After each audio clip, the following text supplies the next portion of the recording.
Good morning, good day, and good evening to our global audience, wherever you might be finding yourself at.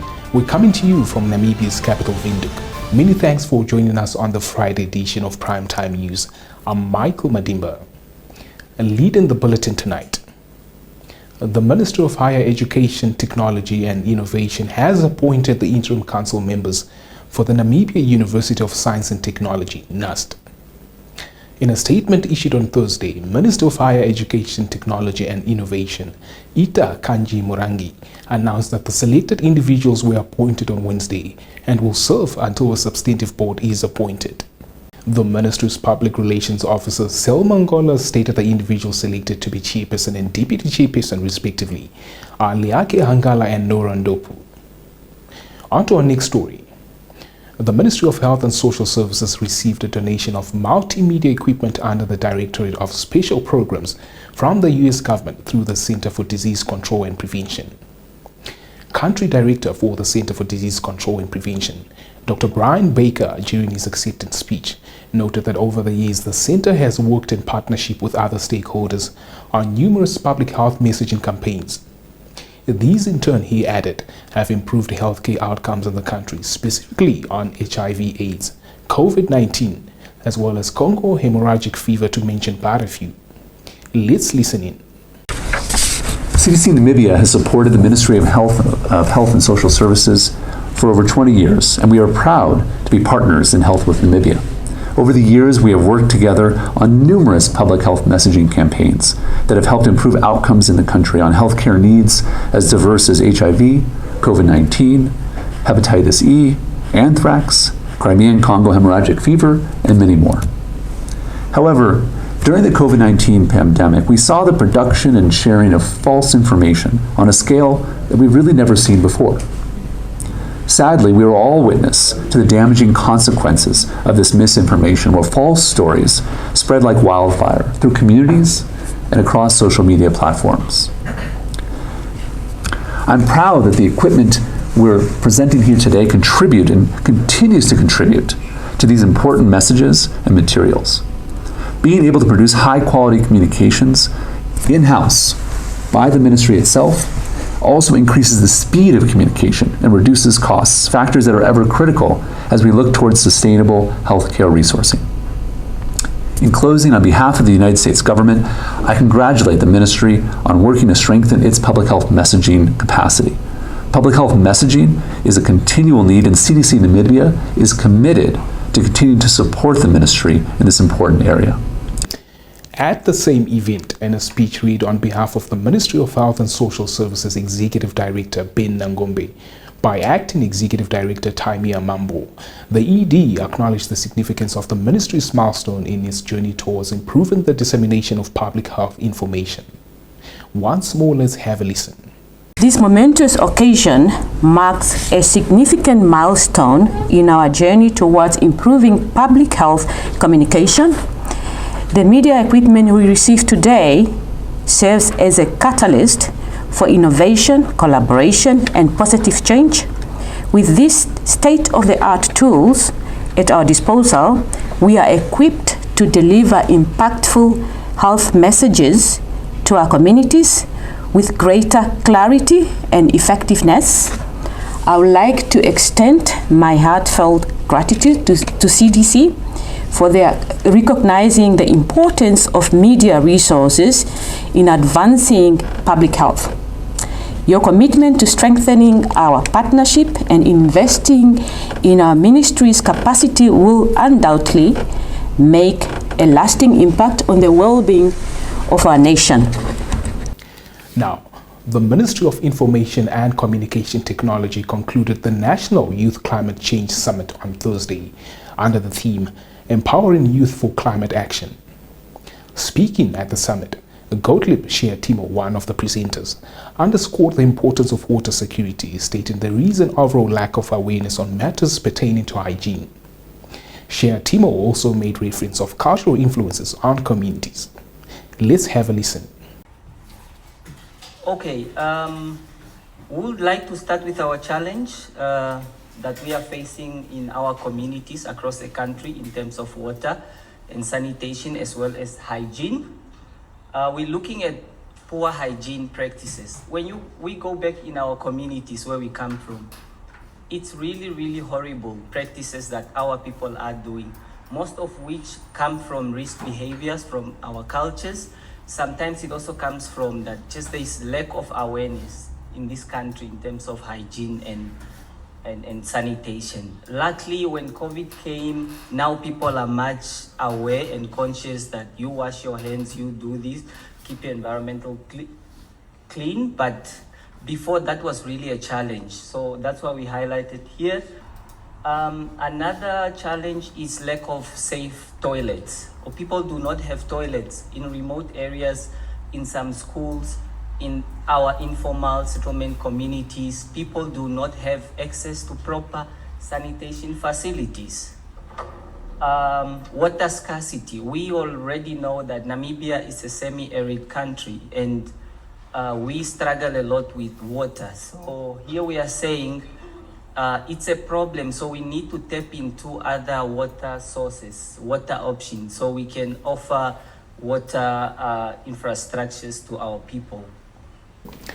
Catch me on the flip side with the business segment.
Welcome to the Primetime Biz Slot, where we bring you updates on the sphere of business and economics.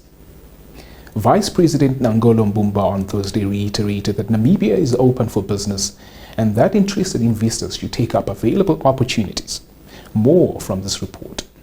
Mbumba made these remarks at the U.S. Africa Business Summit held in Gaborone, Botswana, under the theme Namibia Becoming the Sustainable Energy Capital of Africa.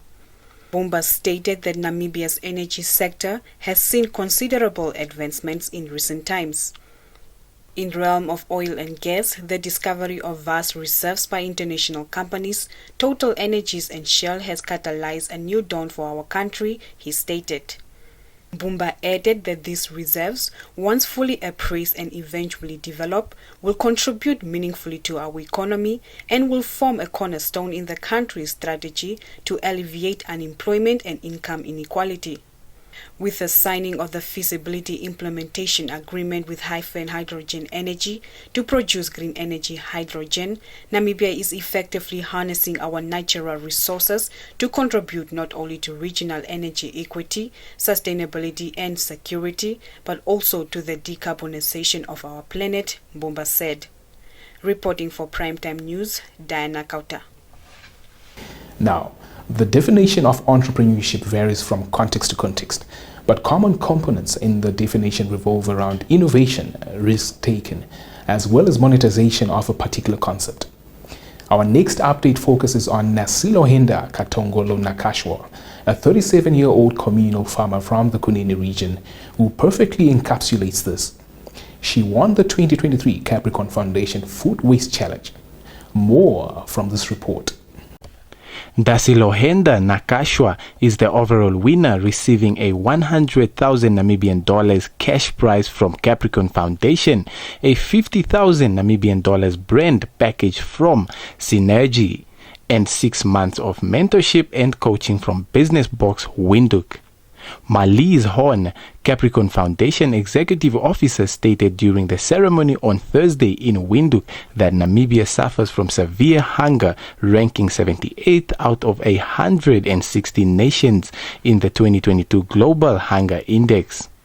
She said the Capricorn Foundation Food Waste Challenge was launched in April 2023 and called for innovative and sustainable solutions to create or expand self-sufficient social enterprises to address the issue of food waste in Namibia and create employment for Namibians to combat these issues. Nakashwa, the proprietor of the Nandali farm, stated that the farm's goal is not only on profit but also on promoting food security and reaching the most vulnerable populations. Rikus Grobler, Capricorn Group's Manager of Innovation and Project Coordinator of the challenge, expressed appreciation for the 152 submissions and encouraged their execution. Reporting for Primetime News, Ishmael Mukuvonda. This concludes our talk segment for tonight. Stay tuned for the Econ Roundup, but first, we look at how the weather prospects are shaping up throughout the entire country over the weekend.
Welcome to Sport Planet, your dependable segment for all things sport in action. Football leads the slot. The national senior women's football team, the Brave Gladiators, will have a 2-goal advantage on Tuesday for their return leg of the 2024 Women's Olympic Games qualifier against Equatorial Guinea. The Brave Gladiators outclassed their opponents 2-0 in the first leg of the Olympic qualifiers at the FNB Stadium in Johannesburg on Thursday. The 2024 Women's Olympic Games qualifiers are being used to select 2 teams that will represent the continent in Paris, France in 2024.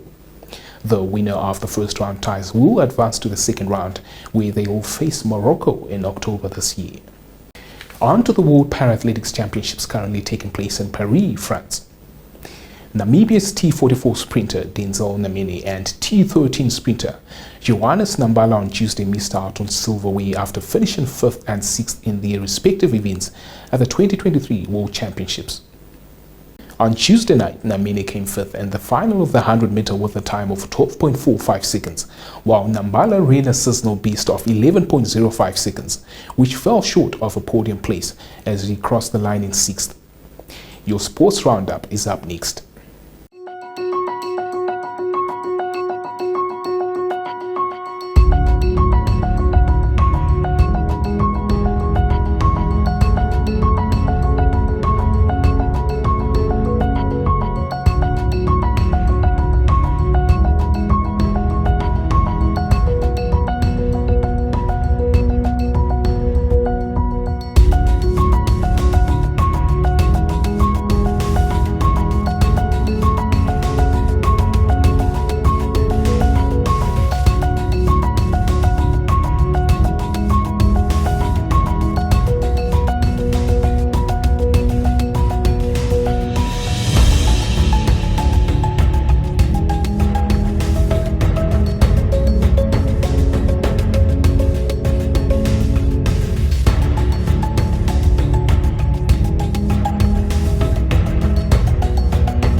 On that final note, we've reached the end of tonight's broadcast.